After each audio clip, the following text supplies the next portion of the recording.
The US immigration debate often feels like this impossible tangled knot of arguments, right? We've got economics, culture, and politics all mixed together. It's one of those topics where it seems like everyone is just talking past each other.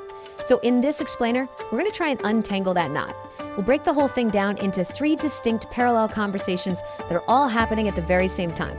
Let's get into it. To really understand where we are today, we've got to look back. Because the past actually presents us with a puzzle, the historical correlation so strong that it almost seems to offer a simple answer to this whole debate.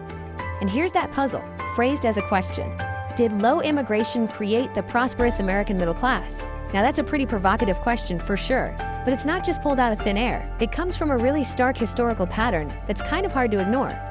Okay, so take a look at this. From the 1940s to the 1970s, a period people sometimes call the 30 glorious years, the share of the foreign-born population in the U.S. dropped to its lowest point in modern history, and at the exact same time, economic inequality was falling and prosperity was being shared pretty widely.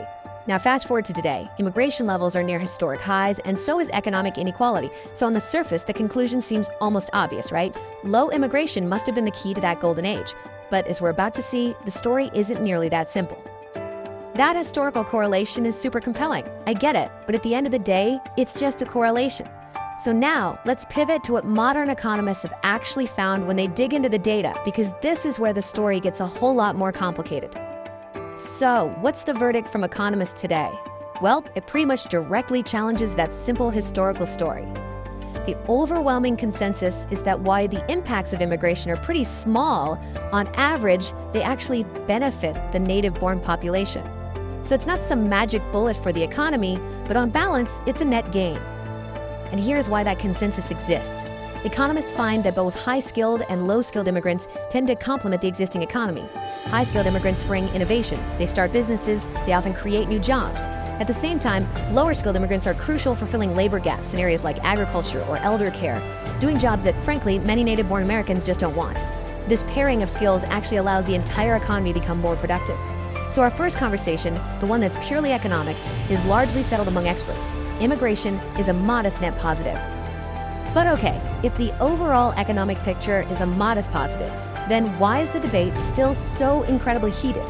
Well, to understand that, we have to zoom in from the big, broad economy to the government's budget. And this brings us to our second conversation, the fiscal impact. And this is where the debate gets all its nuance and all its fire. The fiscal story isn't about immigrants as some single monolithic group. Not at all. It's about who is arriving, when they arrive in their life, and what skills they're bringing with them. And education, more than any other single factor, tells a huge piece of this story. Just look at this staggering difference. Over a 30-year period, an immigrant who shows up at age 30 with a college degree is projected to contribute a net positive of $1.7 million to the federal government. Wow.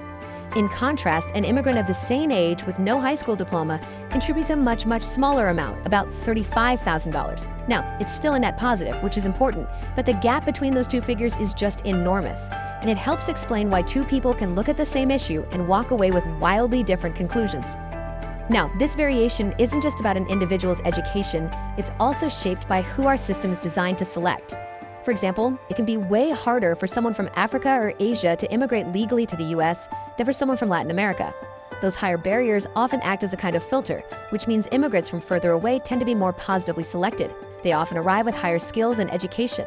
So this isn't about the people or the regions themselves, not at all. It's a direct reflection of how the US immigration system itself is structured. Okay, so we have the economic lens, which is broadly positive, and the fiscal lens, which is way more complex. But to really understand the heat in today's debate, we need to look at a third and maybe the most powerful conversation, the one about politics, identity, and culture. Back in 1994, wanting less immigration was a totally mainstream bipartisan position. But as this timeline shows, something really dramatic happened. Republican views softened a little bit and then held remarkably steady over the years. The massive change, the real story here, came from Democrats, who shifted from a majority wanting less immigration to a vast majority wanting it to stay the same or even increase. So the deep polarization we see today wasn't mainly caused by Republicans moving further right, but by Democrats moving significantly to the left on this issue. So what explains that dramatic shift?